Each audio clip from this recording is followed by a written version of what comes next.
ড্রয়ারে রেখে দেয়। আর এভাবেই দিনের পর দিন চলতে থাকে। প্রথমে পাখিদেরকে ধরে ধরে খেত, এখন মাঝে মাঝে সে টাকা দিয়ে পোলট্রি মুরগি বাসায় কিনে আনে আর সেগুলো রান্না করার বদলে জ্যান্ত অবস্থায় ওগুলো রক্ত চুষে খায়, আর তারপর সাদা কাপড়ে পেঁচিয়ে তার ঘরের ড্রয়ারে রেখে দেয়। এই নিয়ে আজ অনেকগুলো এরকম জমে গিয়েছে। তাই একদিন গোপাল উমাকে জিজ্ঞাসা করে, ঘরে এরকম গন্ধ লাগছে কেন, কোনো কিছু পচে যাচ্ছে নাকি? কিন্তু উমা অর্ধেক ঘুমের মধ্যেই তাকে বলে যে, তুমি চলে যাও, আমি দেখে নেব। আর তার যাওয়ার পর ঘুম থেকে উঠে উমা অদ্ভুত কিছু ভ্রম দেখতে পায়। সে দেখে সেই মৃত পাখিগুলো আবার জীবিত হয়ে উঠেছে আর সেগুলো তার আশেপাশেই ঘোরাঘুরি করছে। তবে এতদিন পার হওয়ার কারণে এবার গোপাল আর উমার সাথে মাঝে মাঝে টুকটাক কথাবার্তা হয়। গোপাল কাজে গেলে উমা তাকে ফোন করে জিজ্ঞাসা করে যে সবকিছু ঠিকঠাক আছে কিনা। তবে অন্য সাধারণ হাজব্যান্ড ওয়াইফের মতো তাদের জীবন চলে না। তারপর আরও কিছুদিন পার হয়।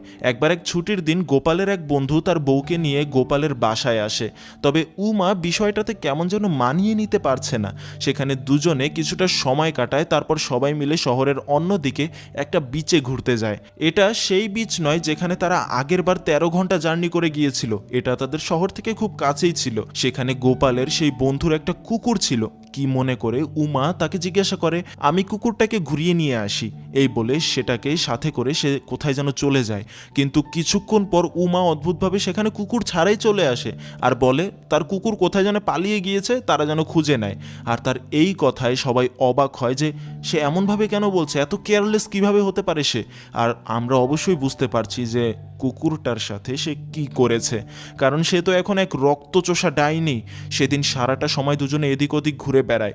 বিয়ের পর এই প্রথম যেন তাদের মধ্যে কিছুটা ভালো সময় যাচ্ছে।